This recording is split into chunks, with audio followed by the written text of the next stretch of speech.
यं ब्रह्मा वरुणेन्द्ररुद्रमरुतः स्तुन्वन्ति दिव्यैस्तवैः वेदैः सङ्गपदक्रमोपनिषदैर्गायन्ति यं सामगाः ध्यानवस्थिततद्गतेन मनसा पश्यन्ति यं योगिनो यस्यान्तं नो विदुःसुरासुरगणाः देवाय तस्मै नमः। सर्वाग्रे परमाराध्य गुरुदेव नित्यलीला प्रविष्ट भक्ति हृदय गणदेव गोस्वामी महाराजेर चरण कमल वंदना करे तार आशीर्वाद प्रार्थना करी। दूर दूरान्त থেকে যারা হাজার হাজার লক্ষ লক্ষ ভক্ত এই প্রোগ্রামকে এখন যারা দেখছেন এবং পরে যারা দেখবেন, সমস্ত বৈষ্ণব ভক্তবৃন্দ বিদ্বান সমাজ সবাইকে আমার আন্তরিক অভিবাদন। আজকের আমাদের সেক্রেটারি মনোরঞ্জন বৃন্দাবনে যাচ্ছে এবং মনোরঞ্জনের ছেলে একটাই ছেলে, সুগত, আর ছেলেকে বিয়ে দেওয়া হয়েছে, আমি গিয়ে বিয়ে দিয়েছি, তার নাম মৌমিতা। তাদেরকে একটু দেখিয়ে দাও, মুখটা উঁচু করো। মৌমিতা এবং সুগত আজকে দীক্ষা নিচ্ছে। তারা কালকে বৃন্দাবনে যাবে, টিকিট পাওয়া যায়নি বলে কালকে ওরা বৃন্দাবনে যাচ্ছে। মনোরঞ্জন আজকে যাচ্ছে, কাল পৌঁছাবে, ওরা কাল যাবে, পরশু পৌঁছাবে। এই প্রসঙ্গে বলি, আমার দিকে মন দিয়ে শুনবে একাগ্র হয়ে। জীবনের তিনটে বিষয়, একটা হলো বাবাকে, যার কাছ থেকে আমি পিতা মাতার মায়ের গর্ভে পিতার ঔরসে আমার জন্ম হয়েছে, এটা আমার শরীর। তাহলে শরীরের একটা ধর্ম আছে, কিন্তু শরীরের ধর্ম যেমন পিপাসা লাগলে জল খাই ইত্যাদি ইত্যাদি, খিদে লাগলে খাবার খাই, বাথরুম পেলে বাথরুমে যায়, এসবগুলো শরীরের ধর্ম। তাহলে শরীরের ধর্মটা তো সবাই পালন করে, তাই না? আহার নিদ্রা ভয় মৈথুনঞ্চ সামান্য মেতৎ পশুবীর নারায়ণ, সব প্রাণী, মশা মাছি কীট পতঙ্গ সব এই ধর্মটা পালন করে।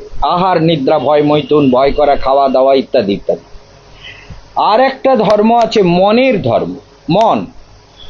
মন কিন্তু খারাপ হলে আমরা গল্প শুনি, কি ভগবানকে দেখি, কি সিনেমা দেখি, কি গল্প করি, কি ফোন করি। মন খারাপ হলে অনেক রকম চিন্তা করি, অনেক কিছু ভাবি, মনকে প্রসন্ন করার চেষ্টা করি, তাই না?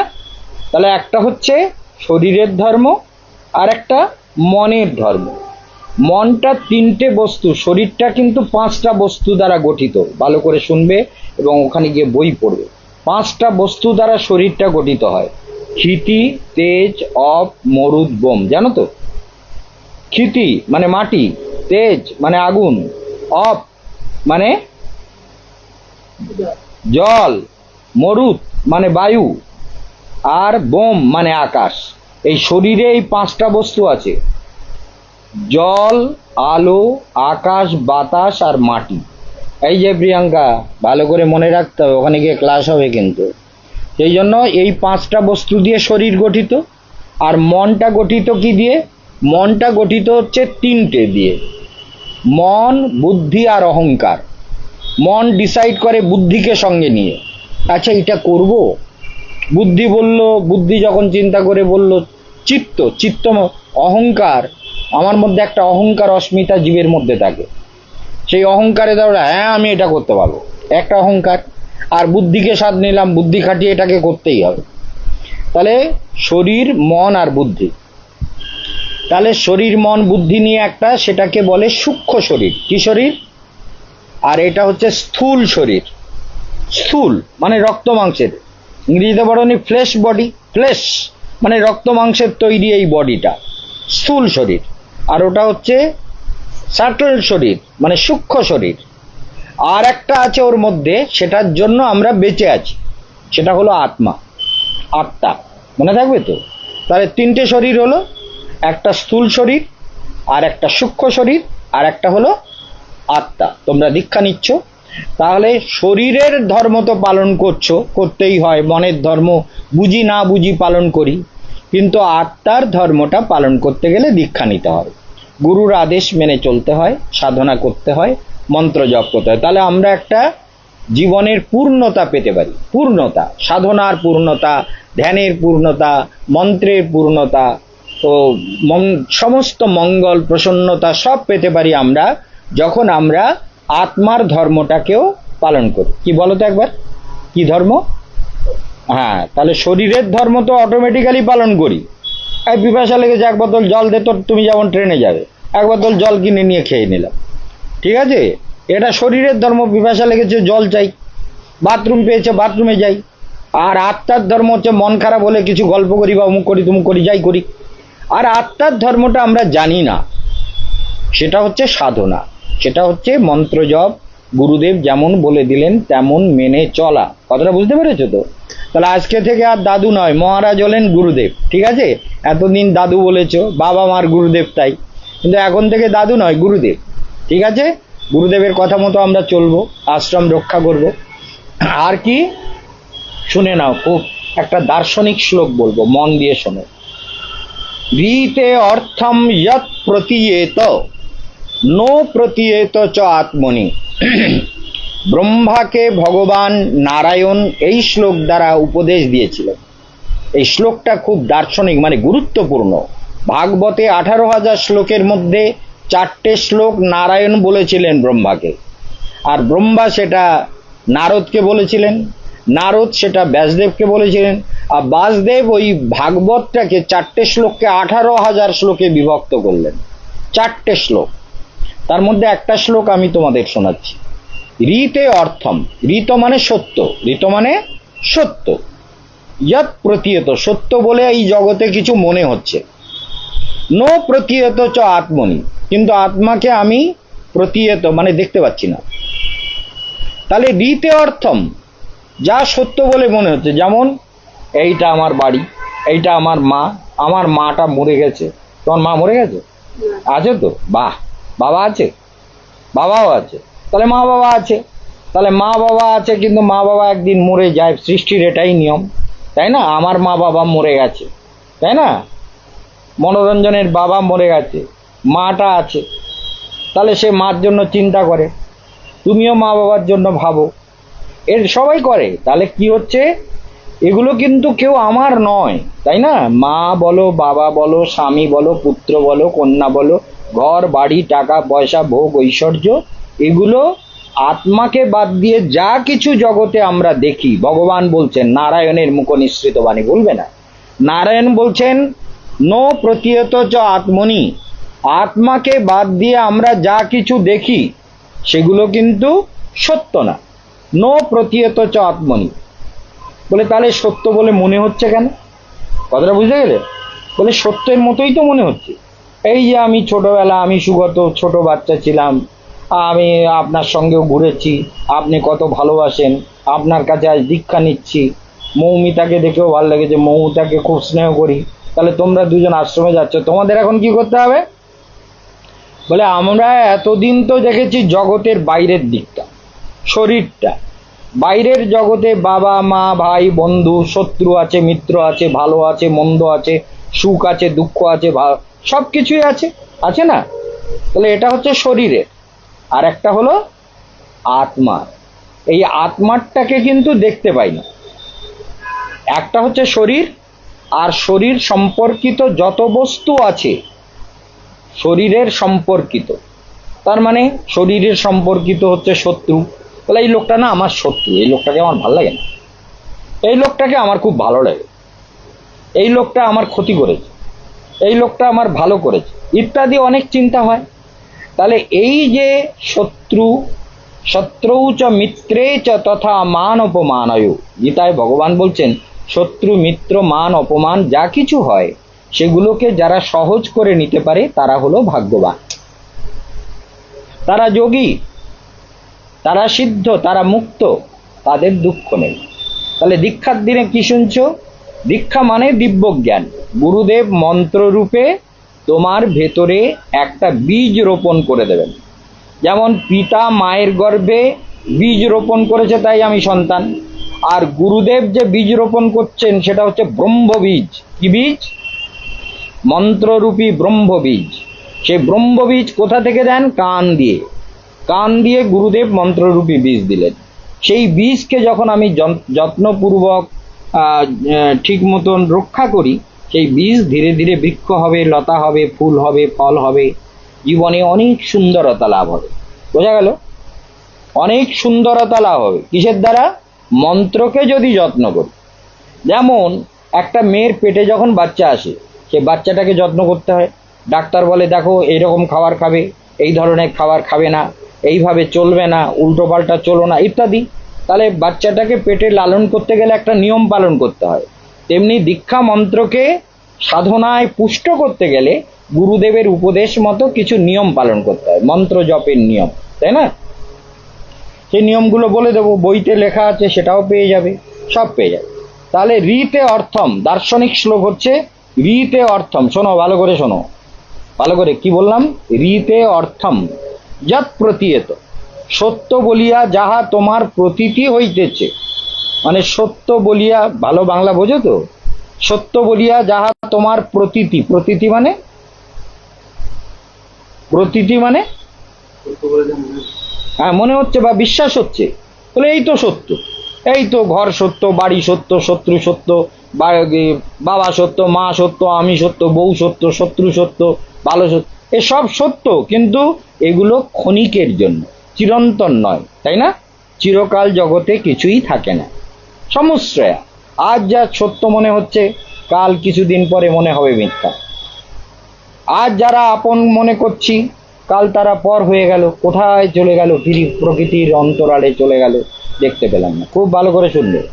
তাহলে নো প্রতীয়ত যা আত্মনি, আত্মাকে বাদ দিয়ে যাহা কিছু দেখিতেছি, আত্মাকে তো দেখিনি আমরা, তাহলে এখন আত্মাকে দেখতে হবে। যা আত্মাকে, দার্শনিক শব্দটা হচ্ছে এই, যে আত্মাকে বাদ দিয়ে, আত্মাকে দেখেছো? দেখো না। তাহলে আত্মাকে বাদ দিয়ে যা কিছু দেখেছি সেগুলো কি? ভগবান বলছেন তদ অবিদ্যা আত্মনু। অবিদ্যা মানে কি? অবিদ্যা মানে অজ্ঞানতা, অবিদ্যা মানে অজ্ঞানতা, অন্ধকার। অবিদ্যা, চোখ বন্ধ করে আত্মাকে দেখো তো, বলে কই কিছু দেখতে পাচ্ছি না, অন্ধকার। কথাটা বুঝতে পেরেছো? তাহলে তদ অবিদ্যা, তাহা অবিদ্যা, তাহা অবিদ্যা মানে মিথ্যা, ওটা সত্যি না, ওটা উহাকে আত্মতত্ত্বের মায়া বৈভব বলিয়া জানিবে। যাহা সত্য বলিয়া মনে হইতেছে, উহা আত্মতত্ত্বের মায়া বৈভব। বুঝতে পেরেছ? মানে আত্মার উপরে মায়া প্রভাব বিস্তার করেছে বলে এই জন্য যেটা সত্য নয় সেটা আমার কাছে সত্য বলে মনে হচ্ছে। নো প্রতীয়ত চাত্মনি তদ অবিদ্যাত্মন মায়াম যথা ভাসো যথা তমঃ। যেমন আমি দাঁড়িয়েছি, এই যেমন আমি আমার এই হাত এখানে দিলাম, এই হাতের উপরে কিন্তু একটা ছায়া পড়ছে, তাহলে হাতটা কি ছায়া? ছায়াটা কি হাত? ভালো করে বুঝবে, হাতটা কি ছায়া? আর এই যে ছায়াটা পড়লো এই হাতের উপরে, এই হাতের ছায়া পড়েছে, এই ছায়াটা কি হাত? হাতটাও ছায়া না, ছায়াটাও হাত না, কিন্তু মনে হচ্ছে। আমি যদি অন্ধকারে দেখি এরকম একটা একটা হাত, পেছনে বড় একটা হাত দেখা যাচ্ছে, বাচ্চারা ছায়া দেখে ভয় পায়, অনেক বাচ্চা দেখেছে তো, ছুটে পালাচ্ছে।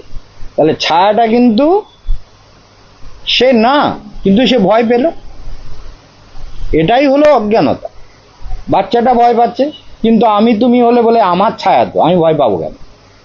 কিন্তু বাচ্চাটা বোঝে না, সে তার ছায়া দেখে ভয় পেয়ে দে দৌড়। আমার জীবনে অনেক ঘটনা বলার দরকার নেই। তো এই জন্য ছায়া, তাহলে ছায়াটা হাত নয় আর হাতটাও ছায়া নয়।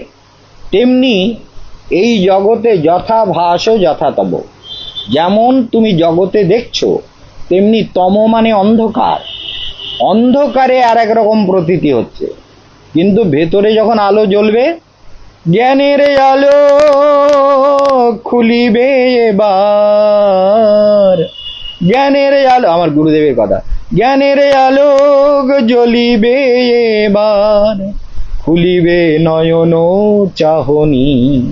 তাহলে আমার একটা চোখ খুলে যাবে, সেটা হচ্ছে দিব্য চক্ষু, গুরুদেব খুলে দেবেন। সেই দিব্য চক্ষু দিয়ে আমি কিন্তু আত্মাকে দেখতে পাবো। জ্ঞানের আলোক জ্বলিবে এবার, খুলিবে নয়ন চাহনি। বুঝতে পেরেছ? তাহলে আত্মতত্ত্বের মায়া বৈভব। ভগবান বলছেন অহমেব সময় বাগ্যে। তাহলে দীক্ষাটা কি? বলে দিব্য জ্ঞান, যা গুরুদেব আমাদের মন্ত্ররূপে অন্তরে রোপণ করেন। দিব্যম জ্ঞানম যত দদ্যাৎ কুরিয়াত পাপস্য সংশয়ম। ভালো করে শুনে নেবেন, যারা দীক্ষা নেবেন তাদের মনে রাখতে হবে এই মাহেন্দ্র যোগে এদের দীক্ষা হবে, 10টা 19-এ মাহেন্দ্র যোগে এদের দীক্ষা দেওয়া হবে। সেই জন্য দিব্যম জ্ঞানম যত দদ্যাৎ কুরিয়াত পাপস্য সংশয়ম, যে জ্ঞান লাভ হলে সমস্ত পাপ কি হয়, সম্পূর্ণরূপে ক্ষয় হয়ে যায়। ভালো করে শোনো, যত পাপ, তাহলে গুরুদেবের দেওয়া দিব্য জ্ঞান হলে কি হয়, সব পাপগুলো ক্ষয় হয়ে যায়, নষ্ট হয়ে। সংশয়ম তস্মাৎ দীক্ষেতি, সা প্রক্তা, প্রক্তা মানে বলা হয়, তাহাকেই দীক্ষা বলা হয়। কারা বলেছেন সেটা? দেশিকই তত্ত্ব কবিদই, যারা তত্ত্ববিদ, সাধু, মহাত্মা, যারা ধ্যান করেন ভগবানের, তারা বলেছেন এটাই দীক্ষা। কোনটা দীক্ষা তাহলে? যার দ্বারা দিব্য জ্ঞান লাভ হয়, যার দ্বারা হৃদয়ের অন্ধকার দূরীভূত হয়, যার দ্বারা আমার ভেতরের জ্ঞানের আলো জ্বলে ওঠে, তাহাই দীক্ষা। সেই দীক্ষাকে আমরা যত্নপূর্বক, দীক্ষারূপী বীজ যখন আমরা হৃদয়ের মধ্যে স্থাপন করলাম, গুরুদেব যেই মন্ত্র দিলেন সেই মন্ত্রটা যখন হৃদয়ে স্থাপন করলাম, তখন আমাদের চেতনা ধীরে ধীরে সুন্দর হতে শুরু করলো, তাই না? তাহলে এই জন্য মনে রাখতে হবে, জ্ঞানং তে অহং বিজ্ঞানমিদম বক্ষ্যাম্য শেষত, এটাও নারায়ণের উপদেশ, ব্রহ্মাকে বলছেন। জ্ঞানং পরম গুজ্জম যদ বিজ্ঞান সমন্বিতম তদ রহস্য তদঙ্গঞ্চ গৃহাণ অবদিদং মায়া। আমি তোমাকে এই দিব্য জ্ঞান দেবো, তুমি আমার কাছ থেকে গ্রহণ করো। কে বলছেন? নারায়ণ। কাকে বলছেন? ব্রহ্মাকে। ব্রহ্মাকে বলছেন যে আমি তোমাকে পরম গুহ্যতম জ্ঞান, যে জ্ঞান লাভ হলে আর কিছু জানার থাকে না, প্রয়োজন মনে না, প্রয়োজন পড়ে না, সেই পরম গুহ্যতম জ্ঞান আমি তোমাকে দেব। ব্রহ্মাকে সেই জ্ঞান ভগবান দিচ্ছেন। তাহলে সেই জ্ঞান আমাদের জীবনে একান্ত রূপে দরকার। সেই জ্ঞান লাভ হলে কি হবে? শরীরটাকে জানলাম, মনটাকেও জানলাম, আর আত্মাটাকে জানলাম। তাহলে মন্ত্র জপ করলে আত্মা ধীরে ধীরে আলো পাবে, ভেতরের আলো। এখন যেমন আত্মাকে দেখতে পাচ্ছি না, কিন্তু তোমাদের গুরুদেব কেশবানন্দ বন মহারাজ তিনি আত্মাকে দেখেছেন, 98-এ দেখেছেন আত্মাকে, তখন থেকে আত্মাকে আবিষ্কার করেছেন। আত্মা কোথায় আছে, কিভাবে জাগে, কুলকুণ্ডলিনী, তাহলে তিনি দেখেছেন। এবার তোমাদেরও দেখতে হবে, চেষ্টা করতে হবে, এবং জীবনে মনে রাখতে হবে যে আমরা সাধনার পথে থাকব, গুরুদেবের আশ্রমকে ভালোবাসবো। আমরা যেন জীবনে আশ্রম ছেড়ে কোথাও চলে যাওয়ার চিন্তা না করি। কথাটা বুঝতে পেরেছো? আশ্রমে থাকবে, আশ্রমে খাওয়া দাওয়া, থাকা, পড়া, কোনো কিছু চিন্তা নেই, সব গুরুদেবের দায়িত্ব। আর ব্যাংকের অ্যাকাউন্ট ওখানে ট্রান্সফার করে নেবে, ব্যাংক অ্যাকাউন্টের মাসে মাসে টাকা চলে যাবে, কোনো চিন্তা নেই। ঠিক আছে? তাহলে তোমাদের তো কিছু খরচ লাগবে না, তোমাদের খরচ তো সব আশ্রমের, তাই না? সেই জন্য আশ্রমকে ভালোবেসে, আশ্রমের সব কিছুকে নিজের মনে করে যে গুরুদেবের আশ্রম, প্রতিনিয়ত আমরা যেন এর রক্ষা করতে পারি। আমাদের সেই আশীর্বাদ গুরুদেব করে দেবেন যে আমরা যেন আশ্রমটাকে সুন্দর করে, গুরুদেবের প্রিয় পাত্র হলে তার জীবনে আর কোনো কিছু লাগে না। ভগবানের কৃপা আপনার থেকে আসে। গুরু কৃপা হলে, শ্রী গুরু কৃপায় ভেঙেছে স্বপন, বুঝেছি এখন তুমি আপন, তব নিজ জন পরম বান্ধব সংসার কারাগারে। গুরুর কৃপায় যখন স্বপ্ন ভেঙে যায়, স্বপ্নে একরকম দেখছিলাম, আজকে আমি স্বপ্নেকে শেখ হাসিনাকে দেখছিলাম, সেদিকে এরকম পরিষ্কার করছে একটা জায়গা, তার মানে এই স্বপ্নের একটা ইন্ডিকেশন আছে। বাংলাদেশে শেখ হাসিনা ঢোকার জায়গা পরিষ্কার হচ্ছে। আমরা যোগী তো, আমরা যা স্বপ্নে দেখি তার একটা বিরাট ইন্ডিকেশন থাকে, একটা বিশেষ উদ্দেশ্য থাকে। সেই জন্য অদ্ভুত ব্যাপার। সেই জন্য তোমরাও এমন সুন্দর জীবন যাপন করো যাতে সবাই তোমাদের বৃন্দাবনে সম্মান করে। রোজ যদি তিলক করো, সবাই তোমাদের কি সম্মান করবে দেখবে। ইস্কনে গেলে তোমাদের কি ভালোবাসবে। কোটি কোটি লোক ইস্কনের ভক্ত হয়ে গেছে, জানো তো? সব তিলক কেটে নাচছে, গাইছে, হরিনাম করছে। বৃন্দাবনে তিলক করলে তোমাকে সবাই মাতাজি বলবে, কেউ আর তোমার নাম টাম জিজ্ঞেস করবে না, বলে মাতাজি। ও ম্যানেজার সব কাঁয়। এখন ধরো আমাদের সুগত ম্যানেজার, আমাদের ম্যানেজার তো কালোর বাবা মরে গেছে, সে চলে গেছে কালকেই চলে গেছে রাত্রে। তা এখন সুগত ম্যানেজার, আর ট্রাস্টের ম্যানেজার হচ্ছে আমাদের মনোরঞ্জন, ট্রাস্টের সেক্রেটারি, জেনারেল সেক্রেটারি। আর এ এখন আশ্রমের ম্যানেজার। এবার কেউ আসলে তিলক করা থাকলে কিচ্ছু বলবে না, বলবে মাতাজি ম্যানেজার সাহেব কাহায়। কথাটা বুঝতে পেরেছো? তাহলে সেই জন্য মাতাজি নামটা পাবে, কত সম্মান করবে, প্রণাম করে দণ্ডবত মাতাজি বলবে। তিলক করা থাকলে সবাই দণ্ডবত করবে। কারণ বৃন্দাবনটাই এমন, যখন আমরা তিলক করি, গলায় মালা থাকে, তখন সবাই কিন্তু খুবই সম্মান করে। বৃন্দাবন এমন, বৃন্দাবনে সবাই ভক্ত বৈষ্ণব, আর সবাই সবাইকে সম্মান করে। তাহলে আমাদেরও সেই সম্মান পেতে গেলে আমাদেরও সেই রকম আচরণ করতে হবে। মন্ত্র জপ, ধ্যান, পূজা সবই শিখতে হবে, সবই ধীরে ধীরে অনুভব করতে হবে। যে আশ্রম ছেড়ে যখন আমরা আশ্রমে যখন যাচ্ছি, কখনো বাড়ি এলাম থেকে গেলাম সেটা আলাদা ব্যাপার, কিন্তু আমরা আশ্রমেই থেকে যদি আশ্রমে বড় হই, আমাদের ভবিষ্যতের টাকা পয়সা ও ভোগ ঐশ্বর্য সব গুরুদেব তৈরি করে দেবেন, আমাদের তো ভয়ের কিছু নেই। ঠিক আছে? তাহলে এইবার দীক্ষার জন্য মনকে তৈরি করা, এবং মনে রাখতে হবে দীক্ষা মানে দিব্য জ্ঞান। দীক্ষা মানে, আর সেই দিব্য জ্ঞান কি করে? ভেতরের অন্ধকারকে দূর করে দেয়, ভেতরে আলো জ্বালিয়ে দেয় গুরুদেব, জ্ঞানের আলো জ্বেলে দেন গুরুদেব। সেই অনুযায়ী আমাদের সাধনা করতে হবে। ঠিক আছে? তাহলে কখনো আমরা যেন ভুলে না যাই যে গুরুদেব আমাদের কিভাবে চলতে বলছেন, সেটা আমরা চলবো, সেটা কোনো সময় ভুলবো না। ঠিক আছে? এই জন্য মনের দিক দিয়ে প্রসন্ন থাকতে হবে, আনন্দে থাকতে হবে। কেমন থাকতে হবে? কেমন থাকবে? আনন্দে থাকবে, কখনো নিরানন্দে থাকবে না। আর শরীরটা আরেকটু ঠিক করতে হবে, নাহলে বেশি রোগা দেখাচ্ছে না, আরেকটু ঠিক করতে হবে। মাতাজি, আমিও তো আজকে থেকে মাতাজি বলবো, মৌমিতা মাতাজি। আমার শিষ্যা, আমার মেয়ে, তো মেয়েকে মাতাজি বলবো। তাহলে মাতাজি একটু একটু রোগা না হলে ভালো হয় না? মৌমিতা মাতাজি। ঠিক আছে? ঠিক আছে, এইবার তোমাদের দীক্ষার সমস্ত কিছু শেখাবো। আর সবাইকে বলে দিই, ভক্তদের বিশেষ ঘোষণা, যে আজ 5 তারিখ হয়ে গেল, 20শে সেপ্টেম্বর পর্যন্ত সমস্ত ভক্তরা আপনাদের টাকা জমা করে দেবেন। আশ্রমে এসে দেন, বা ফোন পে করে দেন, বা যেভাবেই অ্যাকাউন্টে জমা দেন, আমাদের অ্যাকাউন্ট নিয়ে অ্যাকাউন্টে জমা দিতে পারেন, ফোন পে করতে পারেন, কিন্তু যার যত টাকা সবাই সেইভাবে জমা করে দেবেন। এবং সেটা আগামী 20শে সেপ্টেম্বরের মধ্যে। আর যদি কেউ আমাদেরকে ফটো না পাঠিয়ে থাকেন আপনার আধার কার্ডের ফটো আপনি অবশ্যই পাঠিয়ে দেবেন, 2 পিট পাঠিয়ে দেবেন। আমাদের সব নাম রেজিস্ট্রেশন করতে পাঠানো হবে, 20 তারিখের পরেই সব পাঠানো হবে। সব জায়গায় বুকিং হয়ে গেছে, মনে রাখবেন, কোনোভাবেই সেটা করবেন না। সেই জন্য আপনারা 20 তারিখের মধ্যে, এবং মনে রাখুন আগামী 21শে সেপ্টেম্বর কালসর্প দোষ কাটাবার দিন। যারা কালসর্প দোষ কাটাবেন তারা এখন থেকে নাম বুকিং করবেন দোষ কাটাবার জন্য, সেটা আপনাদের জীবনে একান্ত রূপে দরকার। সেই জন্য আপনারা কালসর্প দোষ যারা কাটাবেন তারা মনে রাখবেন। আর যারা বৃন্দাবন পরিক্রমায় বা এই গঙ্গোত্রী পরিক্রমায় যাচ্ছেন, তারা 20 তারিখের মধ্যে সমস্ত টাকা জমা করবেন। 21 তারিখে যাত্রার দিন দুন এক্সপ্রেসে, 21শে অক্টোবর। সেপ্টেম্বরের 20 তারিখের মধ্যে সব টাকা আজকালের মধ্যে যে যত তাড়াতাড়ি জমা দেবেন আমাদের তত সুবিধা। অ্যাকাউন্টগুলো রেডি করতে হয়, সেইটা আপনাদের জানিয়ে দিলাম, যে সবাই আপনারা সেটা করে নেবেন। সবার জীবন মঙ্গলময় হোক, সবাই ভালো থাকুন। আমাদের রাধা মাধবকে একবার দেখিয়ে দাও, রাধা মাধবকে দেখে নিন। রাধা মাধবকে আজকের আমাদের যেহেতু বাইরে যাব, বৃন্দাবনে বোধহয় পাঠিয়ে দিতে হবে, দেখে নিন আমাদের রাধা মাধব কি সুন্দর বিগ্রহ, অপূর্ব। রাধা মাধবকে দেখে নিন, ফটো তুলে নাও।